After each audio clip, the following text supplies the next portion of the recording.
ان کی ادبی خدمات کو 3 ادوار میں تقسیم کر سکتے ہیں۔ سر سید ایک بہت باصلاحیت شخصیت کا نام تھا۔ وہ سوشل ریفارمر تھے، وہ مبلغ تھے، وہ استاد تھے، وہ سوشل ریفارمر ہونے کے ساتھ ساتھ ایک ہمدرد دل رکھتے تھے، وہ ذہن رکھتے تھے، وہ شاعری بھی کر سکتے تھے۔ انہوں نے ابتدا میں شاعری بھی کی، لیکن چونکہ ان کی مصروفیات اتنی تھیں کہ وہ شاعری کی طرف زیادہ دھیان نہیں دے سکے، اسی لیے انہوں نے خالی سے کہہ کر مسدس مد و جزر اسلام لکھوائی تھی۔ تو سر سید کی پورے اس نظام کو، پورے دور کو 3 ادوار میں اگر ہم تقسیم کریں تو ہمیں بات سمجھنے میں آسانی ہوگی۔ پہلا دور دیکھیے گا، ان کا مختصراً ہے، یہ یو جی کے اسٹوڈنٹ اور پی جی کے اسٹوڈنٹ کے لیول کا ہے، تاکہ آپ کے ذہن کی ایک اورینٹیشن ہو سکے اور آپ اس پر مزید بات کر سکو۔ پہلا دور جو تھا، اس میں جو انہوں نے کتابیں لکھی، اس میں آثار السنادید 1847 عیسوی میں لکھی گئی، بہت اہم کتاب ہے۔ اس کتاب میں سر سید نے مغلوں کے عہد کے ممتاز عمرہ اور وزراء کی سوانح حیات پیش کی ہیں، یعنی یہ اس اعتبار سے تاریخی ہے کہ اس پہ یہ بات ہونی ہے۔ دوسری اہم کتاب ان کی اسباب بغاوت ہند ہے، یہ 1857 عیسوی میں لکھی گئی۔ اس کتاب میں سر سید نے 1857 کی جنگ آزادی کے اسباب کا تجزیہ کیا ہے۔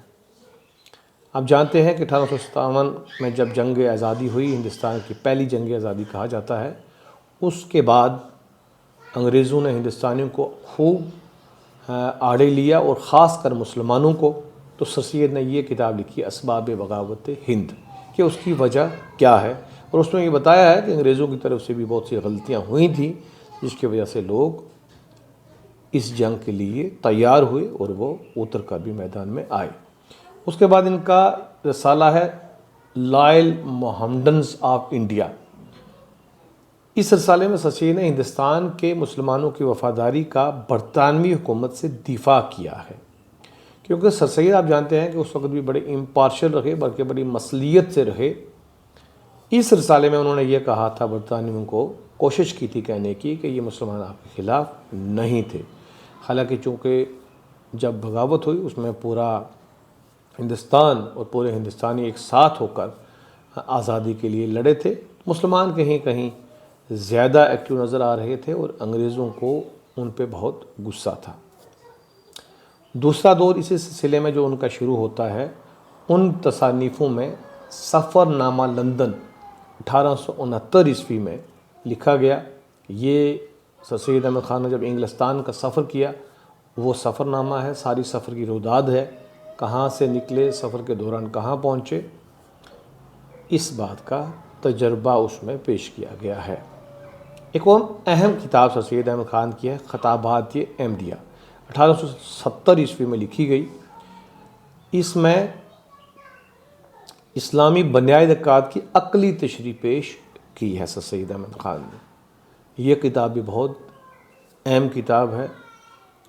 تہذیب الاخلاق سر سید احمد خان کا جو بہت مشہور اخبار ہوا، اور یہ جب وہ انگلستان سے واپس آئے، اسپیکٹیٹر اور ٹائٹلر نام کے وہاں 2 اخبار تھے، جس سے وہ وہاں بہت متاثر ہوئے، اور انہوں نے وہیں پہ یہ فیصلہ کر لیا تھا کہ جب وہ اپنے ملک ہندوستان واپس پہنچیں گے تو اس طرح کے اخبار کا اجرا کریں گے، جس کے ذریعے وہ قوم کی رہنمائی کریں گے اور ان میں ریفارمز لائیں گے۔ اس میں سر سید احمد خان کافی کامیاب بھی ہوئے۔ تیسرا دور جو ان کا تھا سر سید احمد خان کا، وہ سیاسی اور سماجی موضوعات پر مبنی ہے۔ یہ دور تھوڑا سا الگ ہے، اس میں وہ کافی ریفائنڈ ہو چکے تھے، کافی کچھ آگے کر چکے تھے، انگلستان سے واپس آ چکے تھے، اخبار تہذیب الاخلاق بھی جاری کر چکے تھے۔ اس میں ایک ان کی اہم کتاب آتی ہے 1872 میں، رسالہ تعلیم النساء۔ اس میں عورتوں کی تعلیم کی اہمیت پر دھیان دیا تھا، حالانکہ اس وقت مسلمان بہت آرتھوڈکس تھے، عورتوں کی تعلیم تو دور کی بات تھی، خود بھی وہ انگریزی پڑھنا مناسب نہیں سمجھتے تھے اور اپنے مذہبی کتابوں پر ہی زیادہ دھیان دیتے تھے اور وہیں پر اکتفا کیے ہوئے تھے۔ رسالہ اسباب ترقی اقوام 1873 میں شائع ہوا۔ اس میں سر سید نے اقوام کی ترقی کے اسباب کا تجزیہ کیا ہے۔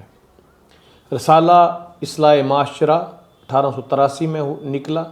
یہ بھی مسلمانوں کے معاشرہ میں ترقی کے حوالے سے بات چیت کی گئی ہے۔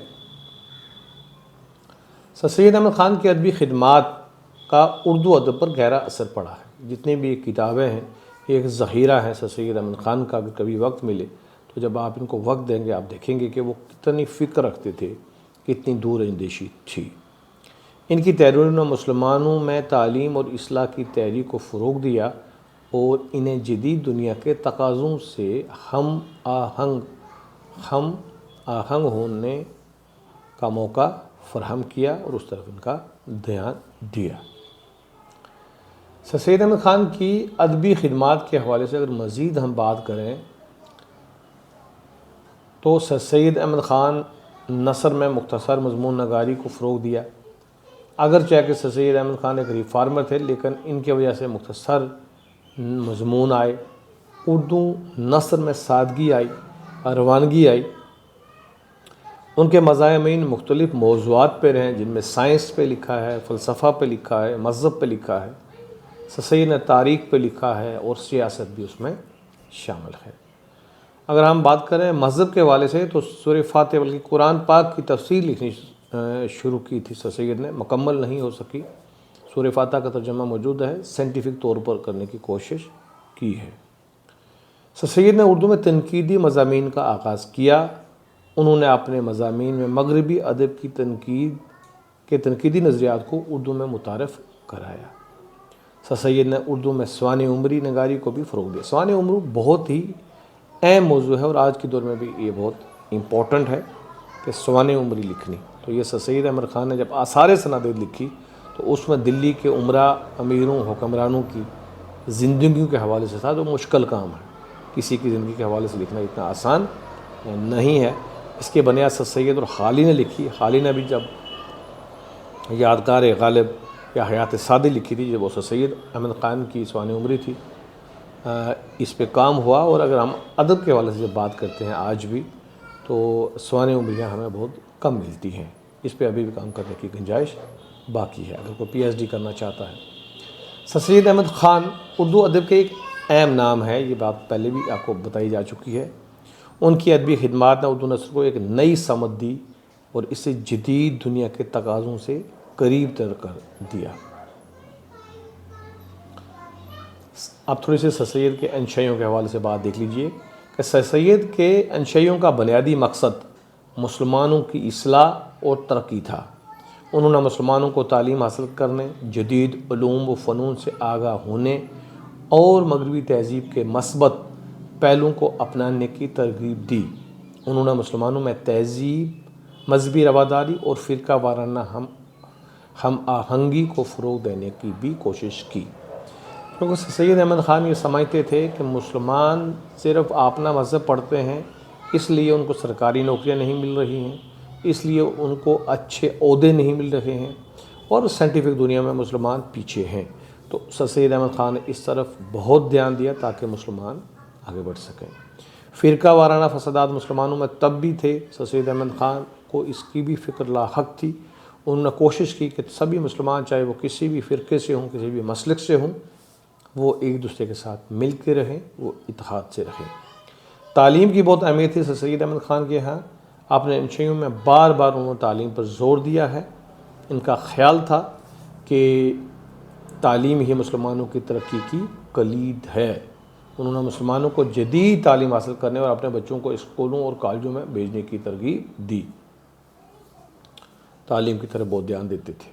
مذہبی اصلاح وہ چاہتے تھے، یہ بات بھی پہلے ہوئی ہے لیکن تھوڑا اور دیکھ لیجئے کہ سر سید مذہبی اصلاح کی بھی وکالت کی۔ ان کا خیال تھا کہ مسلمانوں کو اپنے مذہب کی صحیح تعلیمات کو سمجھنا چاہیے اور بدعات اور رسوم سے پرہیز کرنا چاہیے۔